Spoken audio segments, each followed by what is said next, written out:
So it's time for a therapy session. We need to get a little bit off our chest. Yeah, everybody just needs to talk it out. We'll be fine after. You witnessed it, we witnessed it, so let's get to it. First off, there's a logo for Marvel, and the logo Marvel is a newer one that we've seen recently, and they have the Michael Giacchino music typically playing behind that logo. This time was a little different. Yeah, however, this time I feel the way that they went this way, it felt like, okay, we're getting something completely different than what we've had before, and it was the voiceover, man.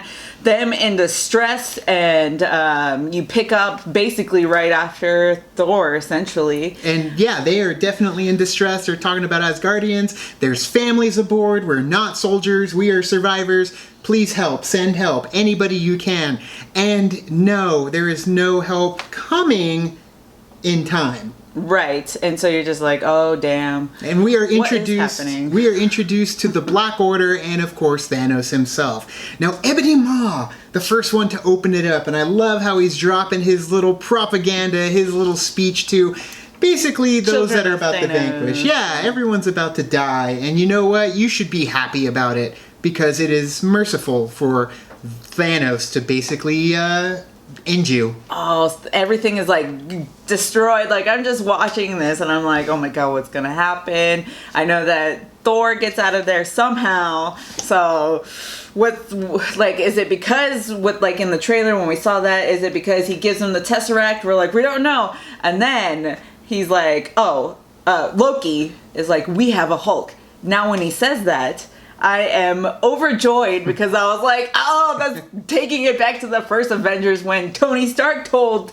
Loki that he has a Hulk, and now Loki can say that they have a Hulk, and it was like full circle. It was great. And Heimdall, I mean, we just saw Heimdall in the actual Ragnarok leading everybody, being that leader that he is, and he's taken down for the count right there. And Hulk comes in and gets his ass handed to him by Thanos. I will say, I totally forgot that Hulk was with them, and so when that whole thing happened, I was like, oh yeah, that's right.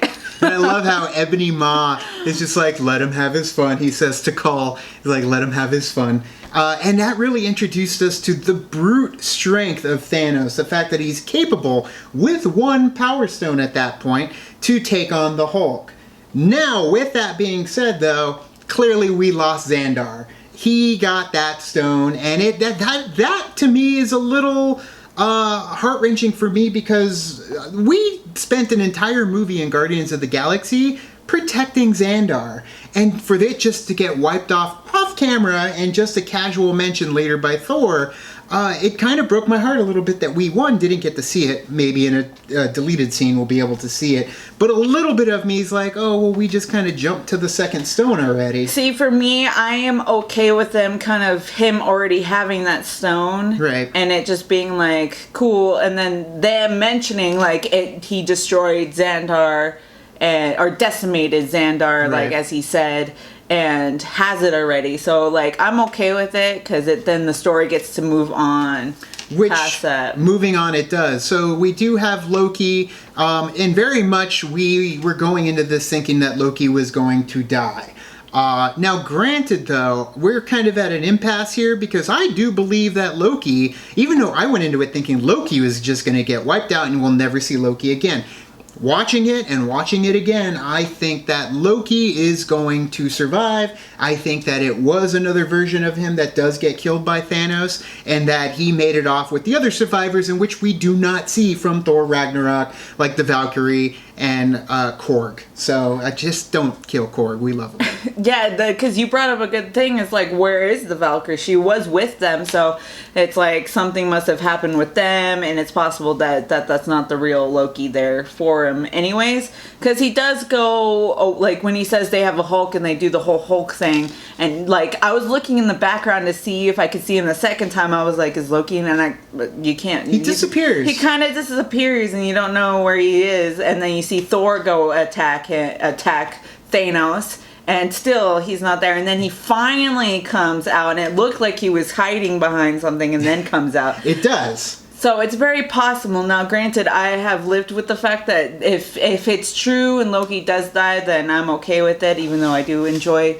a good Loki. But we'll see. Yeah, and the thing is, another reason why I stand by the idea that Loki survives is he says something specifically to Thor, and he says, "I assure you, brother, the sun will shine on us again." I don't know why he would say that, knowing full well that he is planning to attack Thanos, and he'd get killed by the Black Order, even if he was successful in killing Thanos. Granted, it really also depends on how far they go, if they can get their hands on the time stone. True, it could bring him back possibly, but I think that in this situation, Loki has made it off maybe with the other survivors, and we again will see the sun shine on the brothers. So, like this movie does, we jump around, and we are jumping back into New York thanks to Heimdall for sending Banner home. Essentially the Hulk home, and so that was a good transition of why he was there. And now we get some new characters in an Avengers movie, which is Doctor Strange and Wong. And I am so excited because I love Doctor Strange, so it was an exciting part of the movie. And then him interacting with Banner and all that stuff was great. And when Banner showed up too, I love the little conversation between Wong and Strange and how they're just in their street clothes and they're talking about money and a deli and sandwiches and what was he, I could go for a tuna melt or something. And then immediately once Banner flies through the staircase, all of a sudden they're in their work clothes. Well, Wong was kind of already in his work clothes. It was strange. Yeah, it was strange casual. that he was in like casual stuff, and then as soon as his cake came, and then I love seeing the day-to-day, though, how it's just, we're just protected, not much is going on, let's go get ourselves some shawarma. But yes, the interaction there, and then seeing Tony Stark and Pepper Potts picking up right where they left off. I'm so happy to hear that the relationship was moving forward. His PTSD had kind of taken a back seat. He was finally seeing that the life with Pepper is what he wants. He was ready to promise her this close that there would be no more surprises, and when, of course, we get Banner and Strange. And then we get Doctor Strange interacting with Stark, and then, of course, Banner reuniting with Stark. So that was fun and exciting because now you're like, oh, Banner hasn't been there forever. Yep. So they go into this whole conversation with each other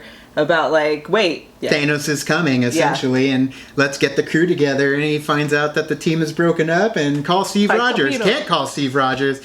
What, like the Beatles? You're broken up? Like, what? And he hasn't been around to witness it. But we don't even get that much time to kind of get acclimated with these characters. We are thrust into the invasion, so to speak. The big donut ship comes. I know. It was which I'm glad, there was a little bit exposition too, because he does give him the whole spew about the time stones and everything like that, and then of course it starts going down. And we also get that awesome little Hulka Hulka burning fudge moment with Ben and Jerry's.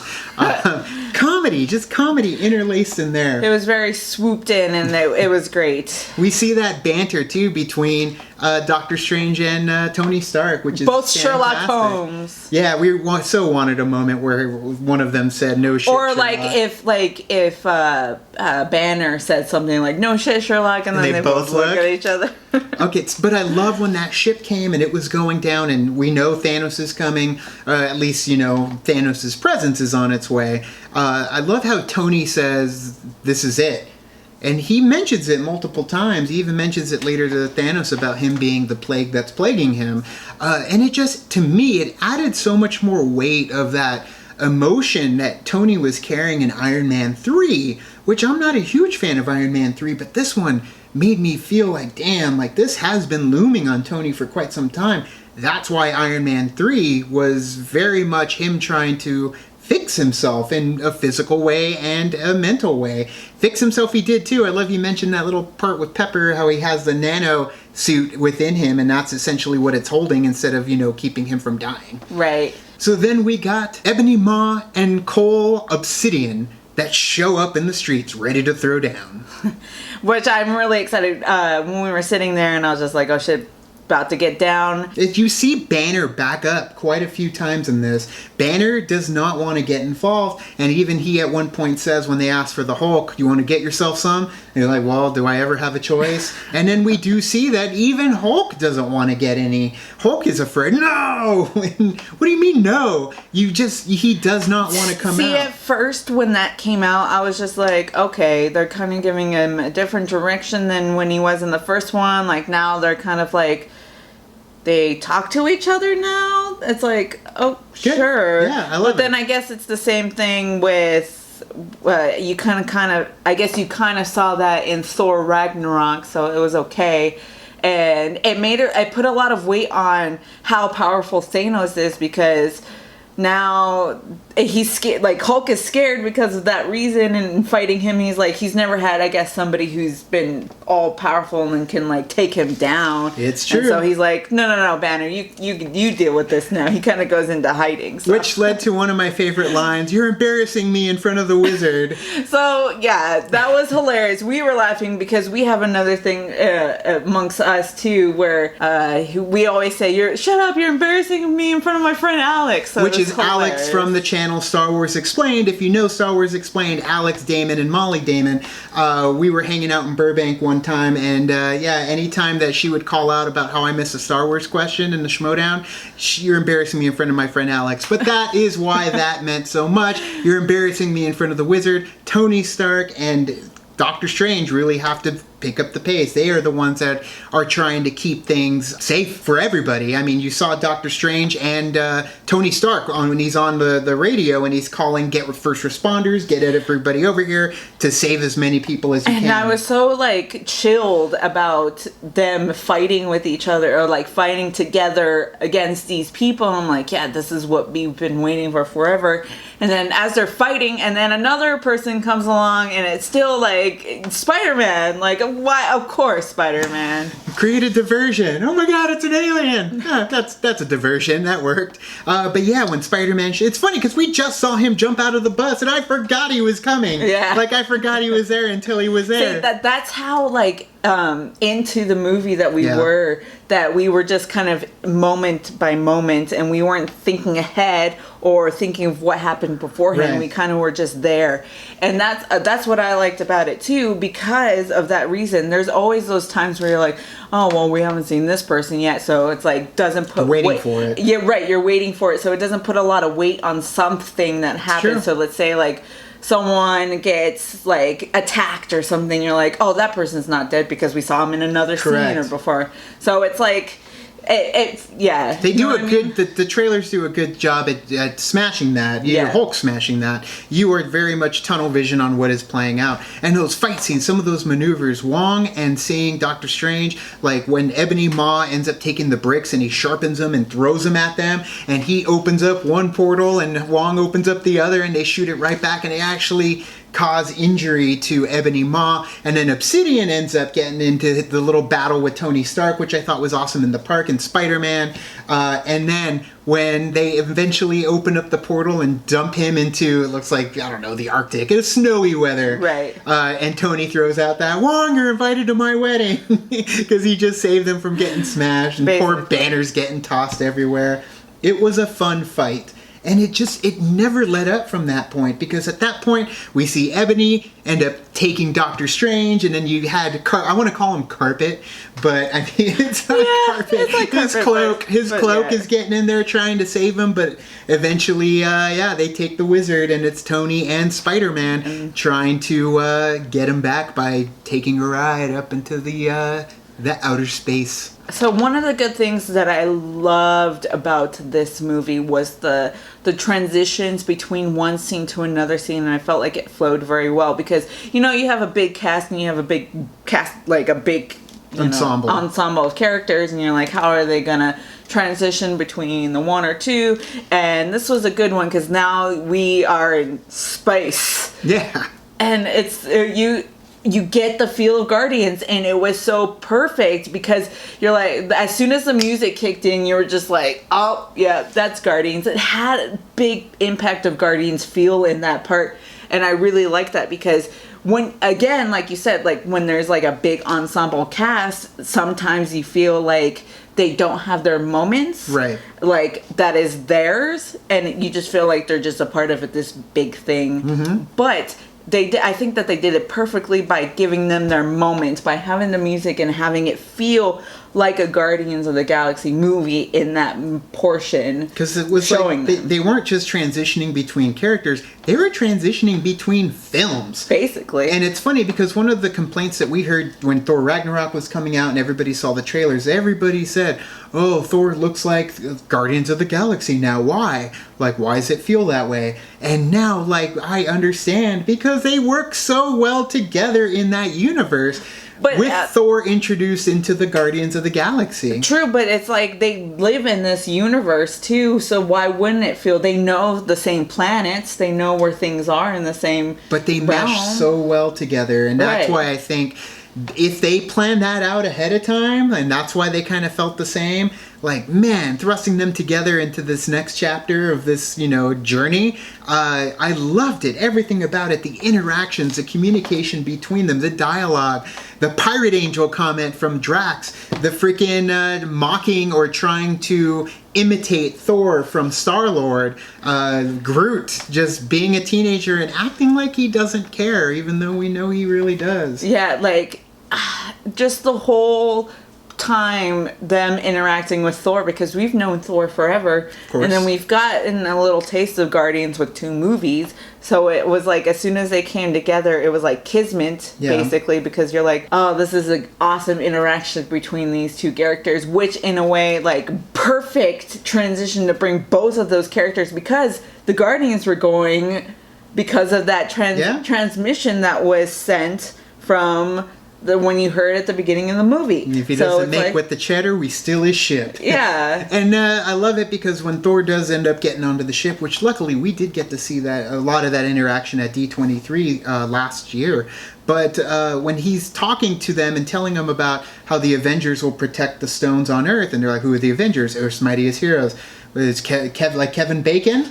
And I love that moment where it's like Kevin Bacon. Oh, he could be on the team. I don't know. Like, the team's so big and he's been gone for so long. And I love that Kevin Bacon is still the apple of Star-Lord's eye. Yeah. But yeah, getting them all together and letting him know, that's when you find out that Xandar was decimated weeks ago, which it's like, how did you know about that? You didn't mention that in Thor Ragnarok, but he was a little bit busy, so I understand. Xandar fell, and he's got one of the stones, and now he's got 2 of the stones, and Gamora hints a little bit with her facial features that she knows about one of the stone's locations as well, but we don't really get into that at that point in time.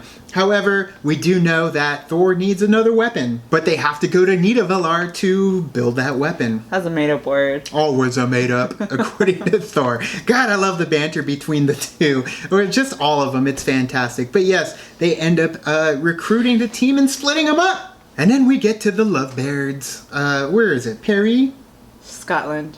Are they in Scotland? It does, because it says Scotland at the bottom. Say Scotland. That's where we go. And I guess in Scotland you lose your accent, because Scarlet Witch no longer has her accent. Yeah, maybe she like manipulated her voice somehow, but she doesn't have the accent anymore, which I didn't realize until the second time I watched it, and I was like, oh, she sounds American. Like, she just didn't sound like she did. And then we get Vis? She calls him Vis. She's got like a little lovey-dovey nickname, Vision. It's like or it's like a Vis. Hey, Vis. You know, people call you like Nick for Nicholas.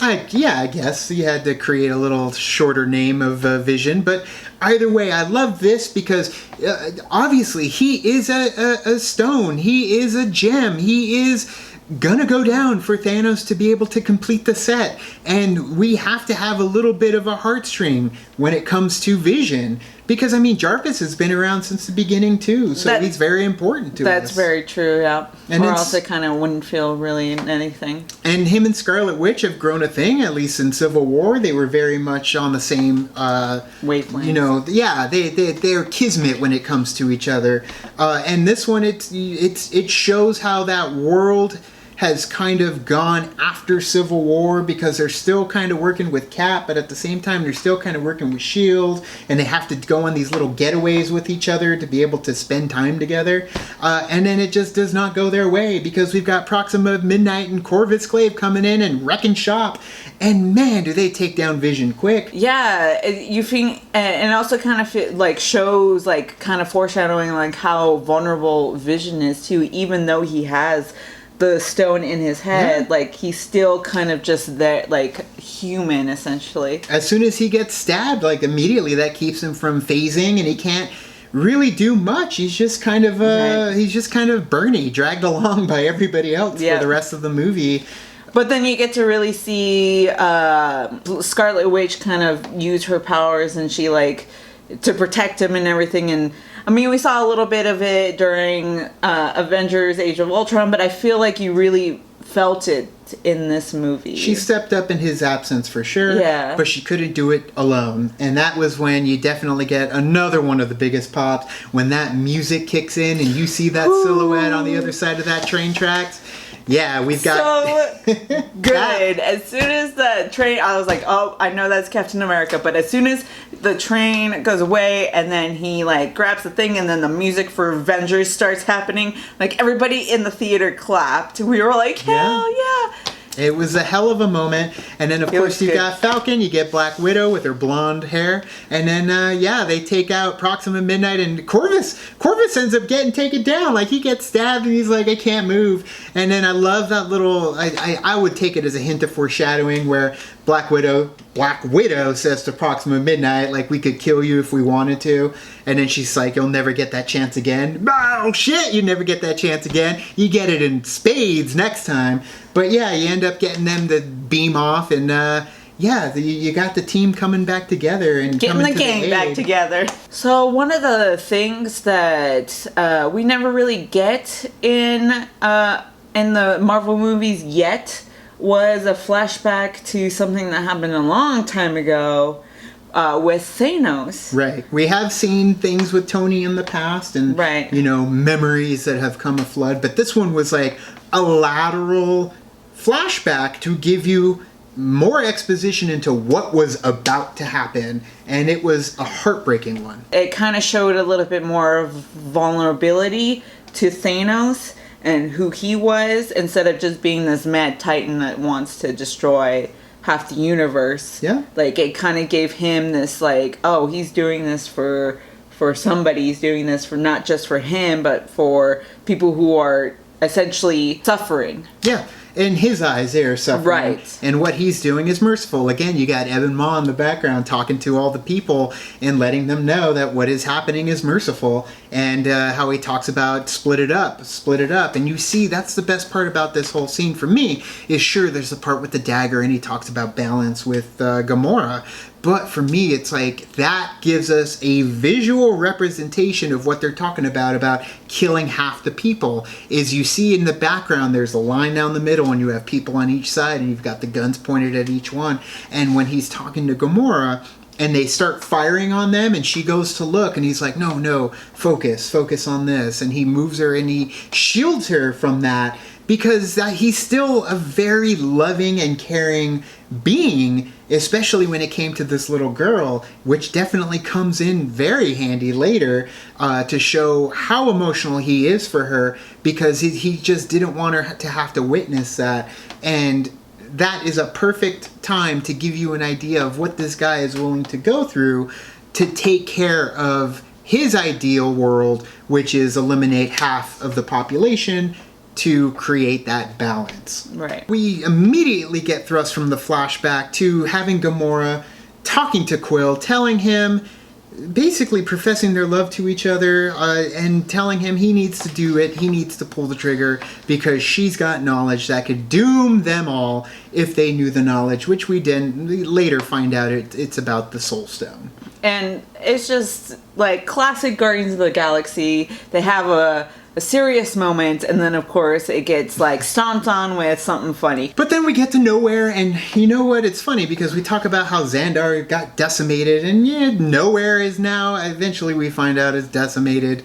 But they're just basically destroying the whole first Guardians of the Galaxy. The first movie is just all the locations they went to are just getting murked. But yeah, there's a very awesome moment where the Guardians think that they have a one-up on Thanos. And we also get a little, if you look off to the side when they're walking into the collector's room, we've got Tobias Funke in one of the casings. He's wearing his jeans because he's never nude. Never nude, and he's blue. He blew himself. So seeing that in there, and even if you look at the credits, it says Arrested Development character provided by 20th Century Fox. Yeah, the first time we watched it, we saw that we're like Arrested Development. So the whole time we were driving home, we were like, who was it that was in Arrested Development that was in it? And we were just trying to think like who it was, and just we thought it was a stair car maybe by the Quinjet when they land back at the Avengers we were place. just going off. We were like, who could it be? And then the second we saw Tobias, we looked at each other. We're like, ah! And it totally makes sense that it would be in the collector's collection essentially. So then we see what the reality gem really can do, and I thought the portrayal of it with that little swipe of reality and shows you how things really are after Gamora's failed attempt to try and kill Thanos, which we knew that wouldn't happen. Come on, Thanos ain't gonna go down that easy. And then I think the Collector's dead. I don't know about you. See, I don't. It's very possible that he's dead, but I think that it was just the perception of the reality stone there. But that's the thing is I feel like if he was able to get the stone, he had to get the Collector to get the stone, and everything was burned to hell. So I don't know if he's, unless the Collector, like he would surrender the stone for his life, and he got out of there, which is very possible.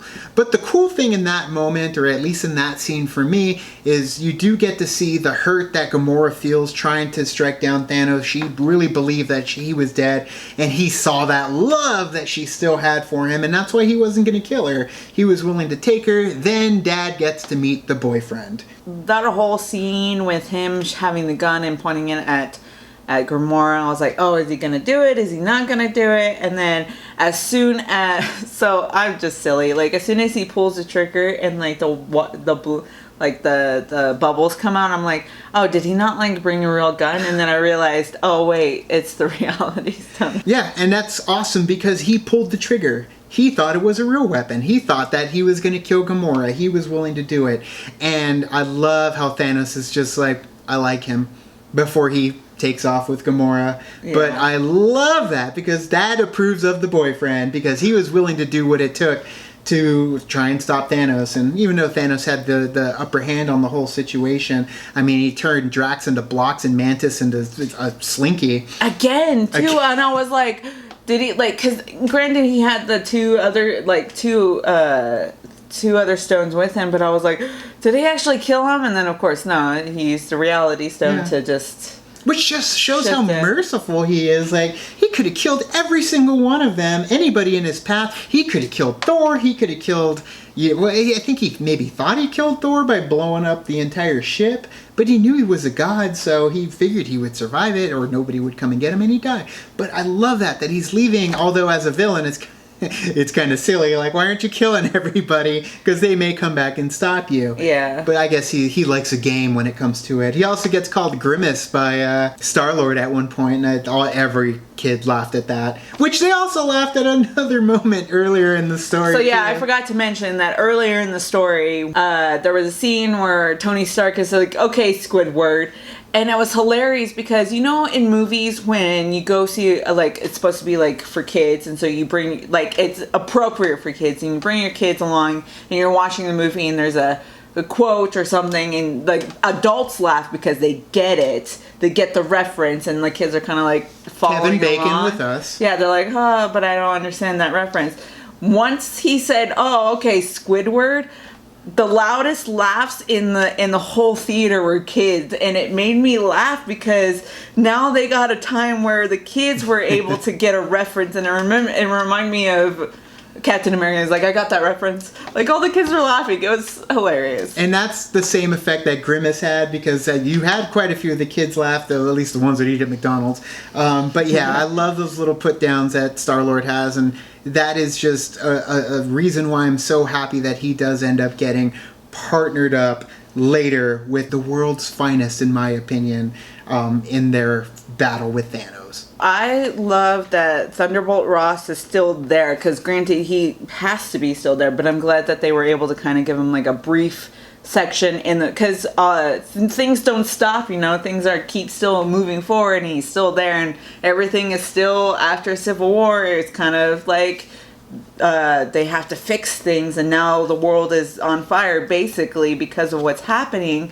And so for them to bring him in as well, I enjoyed that because they didn't have to, but they did. And they did, and I love that he still has a stance of arrest him. Like, we don't want their help. Yeah, screw you guys. Just because the world's on fire, you think we forgive you? Screw you. No, detain him. And then, of course, Rhodey, no, will do. And he turns it off. That's a court-martial. Yeah, because, like, Rhodey, he knows. He's like, this isn't going to have, like, we can't stop this. We need the Avengers. We need you know. And that's when you get a much better look at what the Nomad outfit that Cap's wearing. And I just love how all the white in his outfit is blacked out. Like, almost like he got like a Sharpie and just like whited out. Captain America coming in. That's when we get a little bit of backstory too, that we've got Scott and when we've got Clint, and the two of them are not taking the chance when it comes to their family, and that's why they are not present. I like that they did that. Gave us a little bit of insight. We know they'll be back.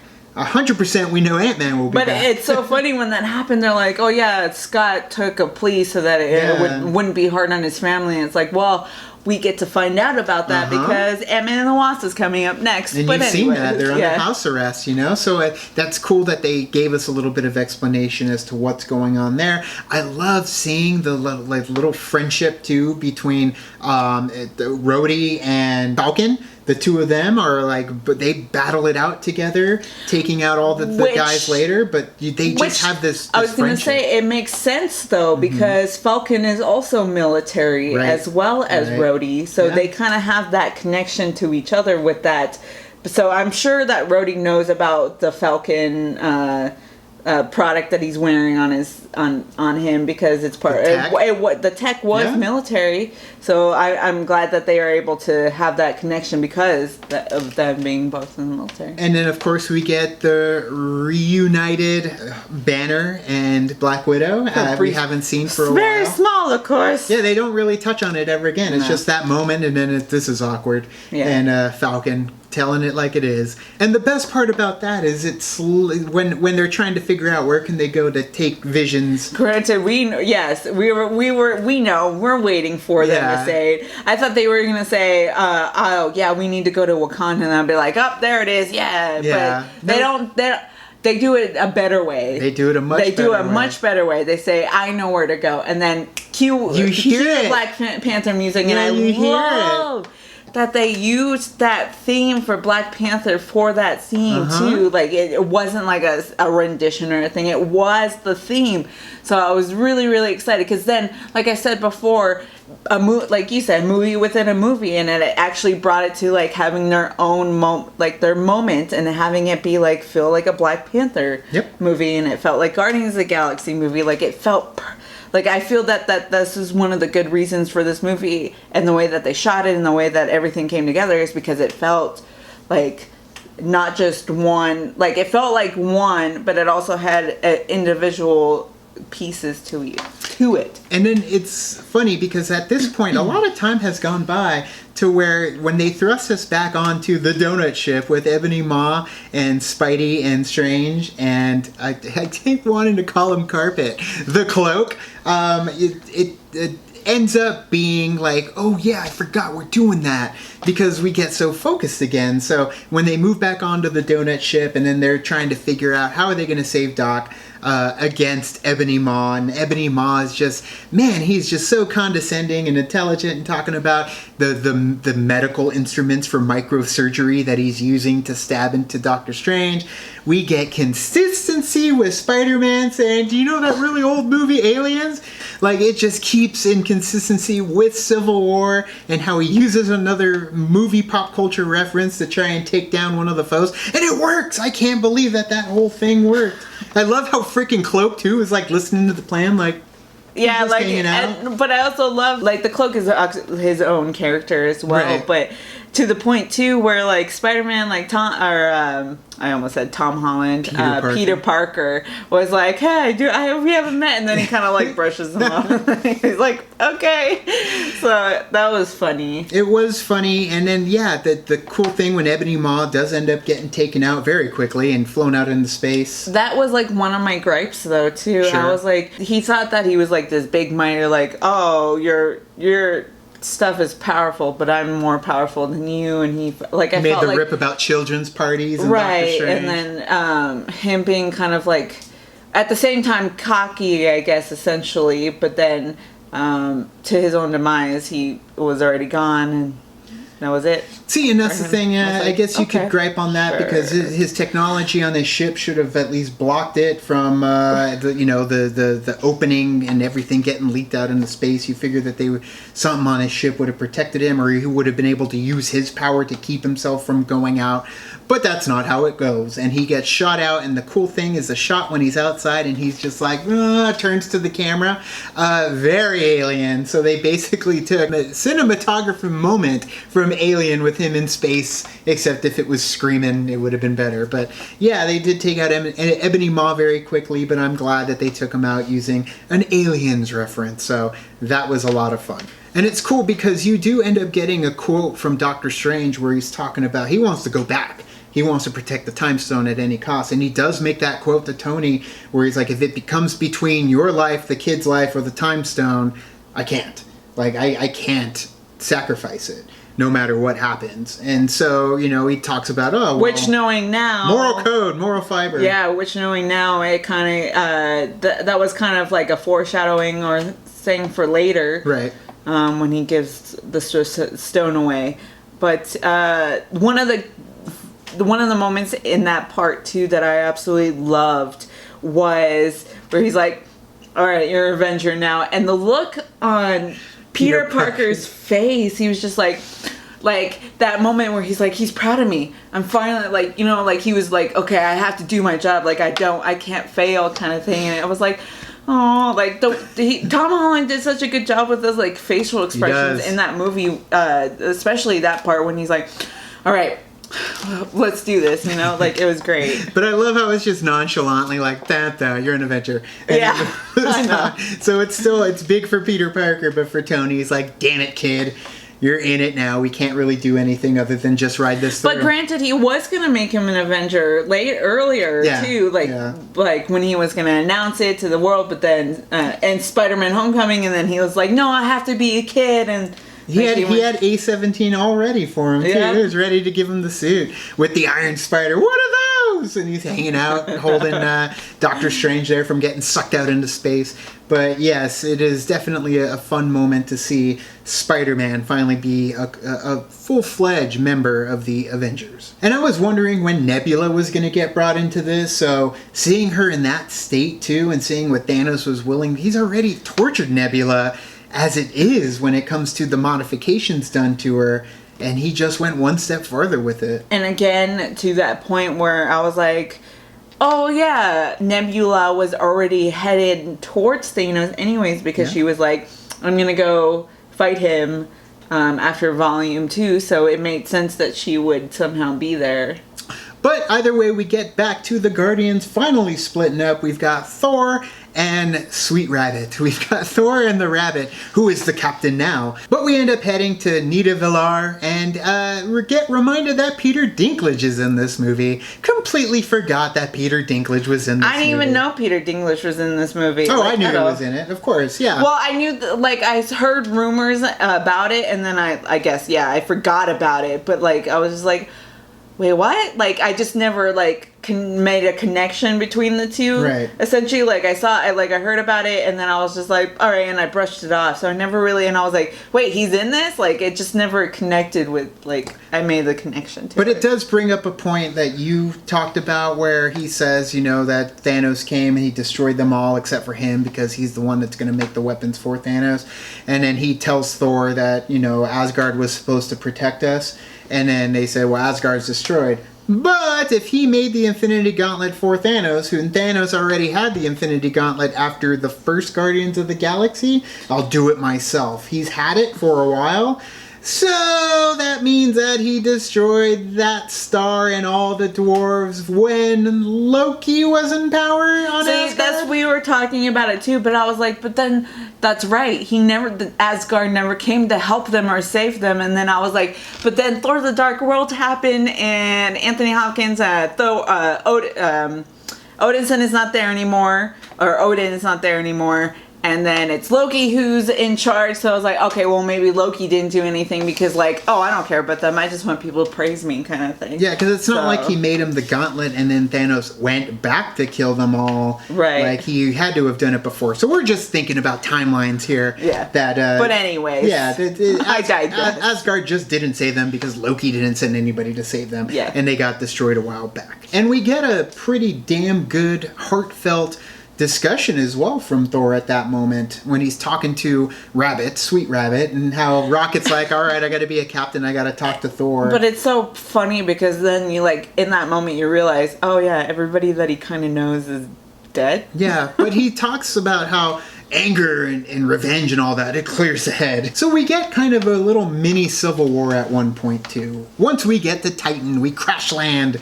and the Guardians of the Galaxy decide to show up and have a little fight against the Avengers. Mini Avengers, the newly crowned Avenger, and the Doctor Strange magical wizard Avenger, and of course Tony Stark. And it's fantastic to see them all fighting each other, and they end up in a Mexican standoff, and Drax, do it, I can take it. No, you can't. Like, Yeah. their little banter, like, it just warms your heart seeing them all together in this moment. And, like, just every time, like, they have conversations with each other, like, the whole time I was in the theater, I was like, this is happening. Like, all these characters are together and they're talking to each other. This is great. Who is your master? Like, who is your, what does he say? Who is your lord or something? It's like, what do you expect me to say? Jesus? He's like, wait, are you, like, are you? I want to kill Thanos. It's like, oh, well, we're the You're Avengers. from Earth? Yeah. It's like, no, I'm from Missouri. Well, Missouri's on Earth. that's on Earth. And then the whole Footloose comment too. Oh, so good. Because, like, beforehand when Tell it's him like, about the dance battle. that saves the universe. Yeah. And I'm like, dance battle is like, and then Like of course, Footloose? classic Peter Parker, he's like Footloose, and then they have Exactly that like exactly like that. Is that like the greatest movie ever? It never was. And the look on his face, he's so distraught, he's so heartbroken. Moments like that, man. That's the dialogue that ended up really just hitting us. We love it, and it's movie references too. And again, so. second Kevin Bacon reference. Two in there, Kevin too. Bacons, and technically he's kind of in the Marvel So, universe, not the MCU though. But so when they had the two Kevin Bacon references, I was like, oh, are they gonna show, like, have a little, like, Kevin Bacon like Give cameo? it time. Give it time. We'll get Kevin Bacon in the MCU. Kidding. I mean, he was in Super and he was in X-Men First Class, so it's very possible that we'll get Kevin Bacon at some point in the MCU as Kevin Bacon, and then Star-Lord will just lose his mind when he shows up. If we ever get Star-Lord back. And at this point, too, we also see that Doctor Strange is going through and looking at all the different outcomes that are going to happen. Over 14,605 outcomes, 14,605,000 outcomes, and only one in which there's a winner. And Never tell me the odds. Yeah, that's what it reminded me of. I leaned over, I was like, never tell me the odds, because guess what? They made it through the asteroid field. But we have a returning character. So I'm really excited that Red Skull came back. We haven't seen him in forever since the first Captain America. And with him there, it felt a lot like Darth Maul in Rebels, and how he was just, like, kind of banished there and we didn't know if he, like, dead or not.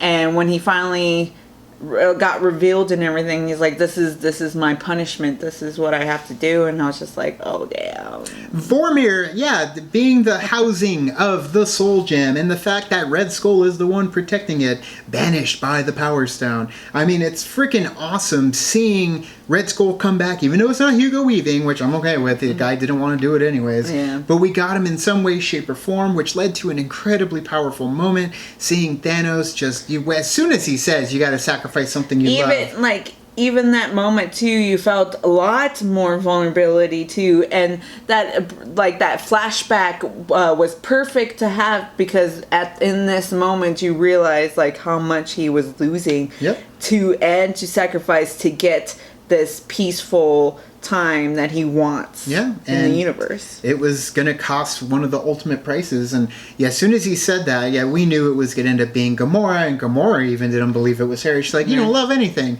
And he's like, tears aren't for him. Those aren't his tears for himself. That's for you. Some people it was funny because some people in the theater were like, you heard an audible gasp in the theater because that's when it was powerful. He had to give up what he loved the most, and a soul for a soul. Yeah, and he tossed it. The funny thing is about that whole scene, not funny so much as an observation.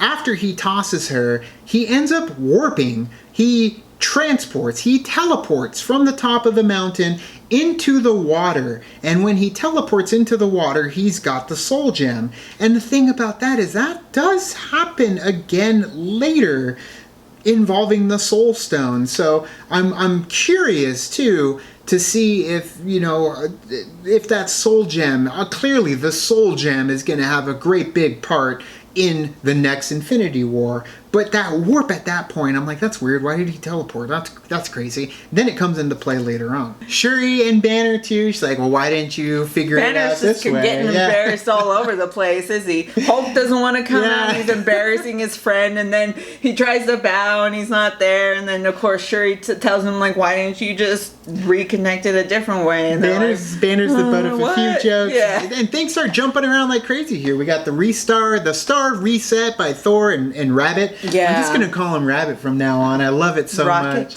Yeah, Rabbit, the sweet Rabbit.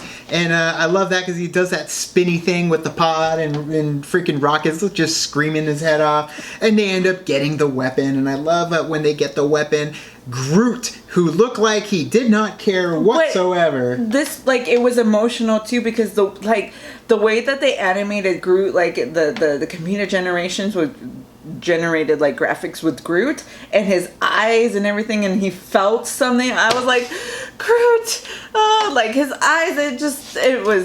It was good. And then of course sacrificing his hand. I mean, it's gonna to create the handle of the Stormbreaker, which I love too. That he used it like a part of him now is part of this magnificent hammer weapon. Yeah, weapon. This axe. But like you said, so much is happening at this moment, and everything, there was a time where I leaned over and I was like, there's so much going on. I don't know what to do. The Wakanda forever charge. Get them back. So much sensory stuff happening that I was just like, this is awesome, because you're in the moment, and you're kind of holding your breath, because it cuts from one scene and then it shuffles to another scene. You're like, what's going on?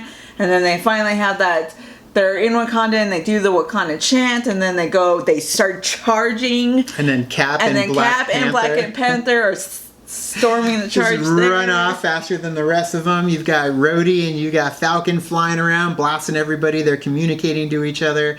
And then, of course, we didn't even talk about Bucky. Bucky gets his crazy magical arm, and he's freaking throwing it out in there, shooting everything up like the way Bucky does. And I love how he is right there side by side with the rest of the Wakandans, because they have been together for quite some time at this point. And that epic battle, trying to get through the dome, essentially, ends up leading to the infiltration of Wakanda. Things start getting a little bit overwhelming at one point.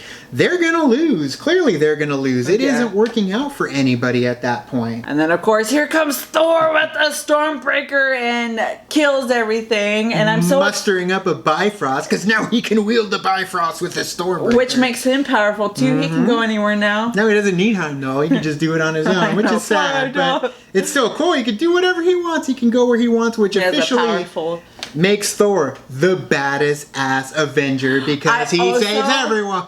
I also love that he has the axe or whatever, and his outfit kind of resembles it complements the thing too, and it was all black, and then of course he has the red, but it's still it's Thor. Yeah, I'm Thor. Like, he's ready for this, and it was fun. It felt like original Thor. It felt like the first Thor when he goes up against all his foes at once, with Loki. And he's taking everybody out. He's taking, what do they call them? Like the space dogs. He's killing every single one. He's flying in the ships, blowing them up, flying out into another ship.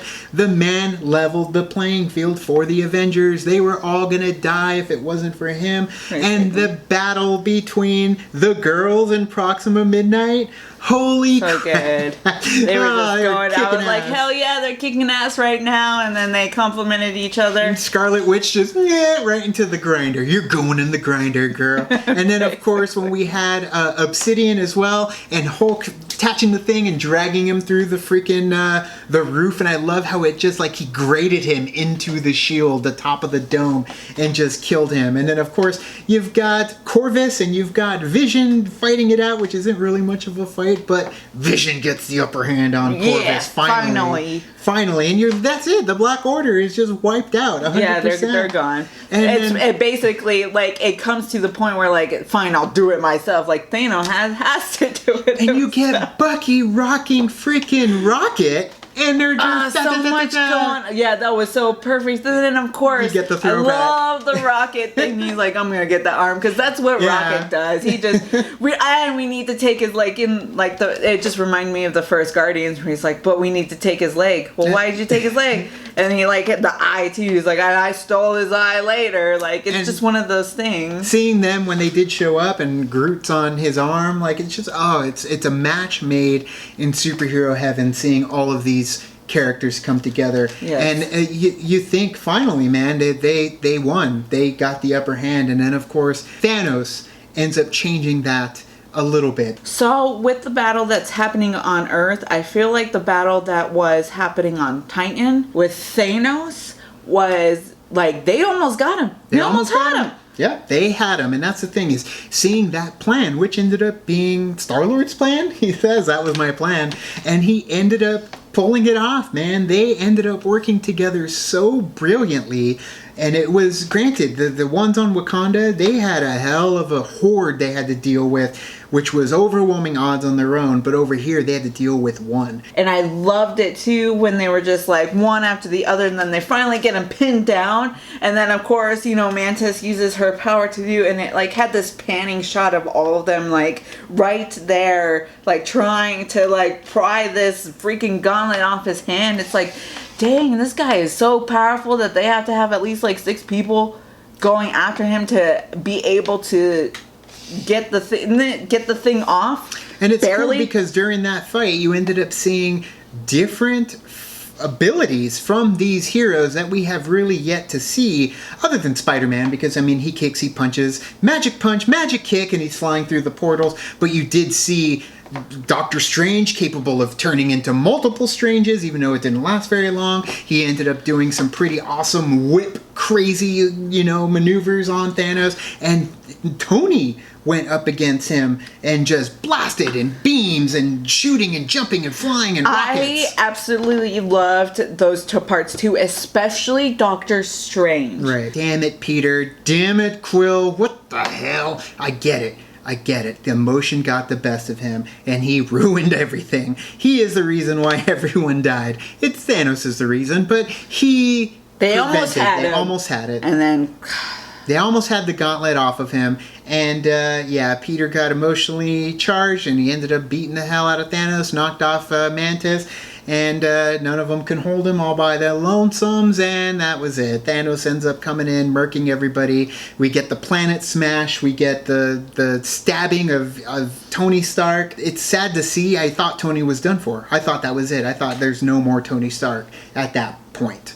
We saw the freaking spike come out, and he goes for him, breaks it off, gives it right back to Tony. Throws a freaking moon at him, which, it feels like a weight lifted off my shoulder, because we saw that scene at D23 when he pulls the moon and then he shoots it out, and we were like, damn. And now we get to see it in context, and yeah. What does he say? You throw a moon at me and I'm gonna lose it. Yeah. And another moon at me. But yeah, it ends up being to the point where Doctor Strange sacrifices the stone. He sacrifices the time gem to Thanos for the life of Tony Stark because he knows that we need Tony Stark, whatever it is, for the end game. It's the end game now. Yeah, we're in the end game, he tells Tony, and he already knows what's coming, and so he has to give it up, and man, does that end game come quick. So now with Thanos going and heading over to Wakanda to finish his mission, and yeah, the Avengers lost on Titan, but the Avengers are also about to lose on Wakanda. And it's cool because we get that moment where he shows up and everybody goes for Thanos. And it's funny because although they were capable of holding him down on Titan, here it's just no one can touch him. And it's at that point that Thanos is done playing around and he sees that one final stone right there and he's going for it. He's gunning for it. And every single person that comes up to him, he knocks them away. And it is just... you see it. You see the finish line coming, and there is no way of stopping them except, of course, for Scarlet Witch. But we already know there's nothing she can do to stop it. But it does show how powerful she can be too, Correct. because she's holding her own while trying to destroy this stone and holding Thanos back at the same time. You're just like, damn, girl. And that's the thing is when she is capable of cracking that stone. That I got emotional with that part too, just seeing like Vision's like he's like, I'm ready and I'm so sorry, and like mouthing I love you and all this stuff, and she's like killing the person she loves, and she knows that she has to do it, and it killed, like I had tears in my eyes at that moment. And I love that moment because to me that resembled what Thanos went through with Gamora. He had to sacrifice her to stop or finish what he started. And so after she kills Vision and he goes up to her and he's like, little one, I understand a lot has been lost. Oh my god. So this too, and this brings me back to the point where I'm just moment by moment and not thinking about anything else, just kind of like in that moment, and that's it, was the point where he's like, oh, I've been where you are, and you're like, oh, it's done, like something. And then as soon as he does the thing, I'm like, oh, that's right, he has the time stamp. Oh, dang it. And then of course he brings back Vision just to get the stone, and it's like, and doesn't just take the stone out, man. He rips out a chunk, and you see the little freaking wires and everything, and Vision just goes dark, completely dark, and that's it. We've completed the gauntlet. Collect the whole set. And and then of course Mr. Badass himself, Thor, comes in, and he is the only one that can stop him. And man, when he drove that Stormbreaker straight through freaking Thanos, and how nothing Thanos could do using the gauntlet at that point, which was complete, could stop that Stormbreaker from coming in. But like Thanos said, you should have gone for the head. And then of course he come to the iconic moment when he uses the gauntlet, and he snap of a finger. And I know that like with a lot of people who read the comics felt that, and you had that little like strip where it was just the click, the scent like that, and then seeing it on screen too, and then everything just goes white. It was just like what happened? I thought they were going to end it there too. I thought it was going to end, but it ends up again. This is where that Soul Stone comes into play. He teleports somewhere. He vanishes quickly, and it ends up being somewhere orange, so it kind of looks like the Soul Stone world. And he's talking to Gamora, baby Gamora, and she's like, you did it, at what cost? And he's like, everything. It took everything for him to do it. He lost all his Black Order, he lost her, and it's just him to be able to pull it off. And then she looks heartbroken and sad, and then he goes right back to where he was. And that's where I was like, oh my god, like we are now going to be looking around and everyone's gone. I thought like half the people would be gone. We would lose basically half the Avengers at that point. And at this moment too, like I thought, like you said, they were just going to be gone and that was it. Like no remnants of or anything of them. But I love the way that they did it. I love that they just faded away. Like you saw them, and I think it was more heartbreaking that way too. Because they were like, well, what's happening? And they're just fading away. And then of course, okay, so like Bucky, and I was like, okay, but like sure, Bucky is gone, and then you see all of like the Wakandan fighters. They're gone, and then some of the big heavy hitters like Black Panther. Yeah, when Black Panther went, that was you heard everybody in the crowd. That was one of them. There, you're like, like, oh my god, he's gone too. And then of course, Falcon is gone, and I was like, okay, Falcon is gone. But the one too that like when you're on Wakanda, the one that like tugged in my heartstrings was Groot. I was like, God damn, what are they gonna do it to Groot again? Yeah, we lost Groot, but it was more so the reaction of Rocket to losing Groot as well. And then, of course, just everybody fading. And it was like the sound, the music that went into that moment, too. Alan Silvestri music. It was heartbreaking at the same sound of the sound effects of them fading off. And then you shift over to Titan. And then I was going to say, you can hear the thunder and the wind. And how powerful that snap was for it, like... across and the I'm glad that they showed that, too, to see them as well. Because we basically lost all the Guardians. Lost every Guardian. Rocket. Except for Rocket and Gamora, if you count her. But you lose. She's still dead, but yeah. I'm sorry, Nebula. I meant Nebula. But yes, we lost all the Guardians of the Galaxy. And the heartbreaking moment when Drax looks at Quill and he's just like, Quill. And there was that look of fear on his face. And then, of course, they vanish and... Spider-Man. Peter Parker. That was so sad too. He's like, I don't want to go, and it felt like David Tennant. You're like, no, don't all go. over again. It was like losing the 10th Doctor, and except this one was definitely much more dramatic because I don't want to go. Please, Mr. Stark. Mr. Stark, I'm so sorry. And he's just holding Peter as Peter fades, and oh man, just him there by himself. With Nebula. Yeah, because Doctor Strange goes too. And then Doctor Strange goes and he says, like, this has had to happen. This is the way. This is how it is. Yeah. And then I didn't think he would go. I didn't think we would lose so many. That was the thing, is I didn't think they would all go. I know.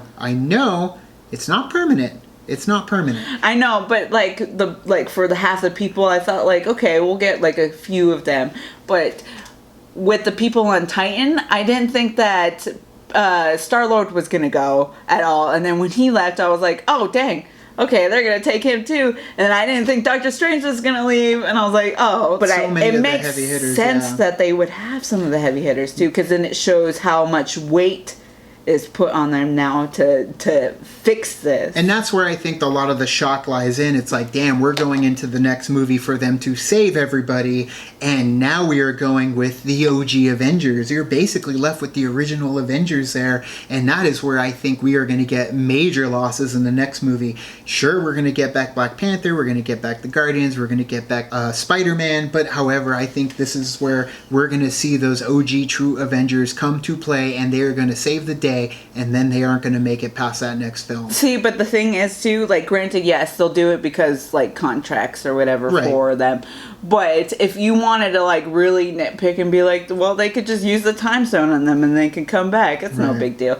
But then I was thinking about how like you're going to make a time continuum, you can't use time like that, so yeah.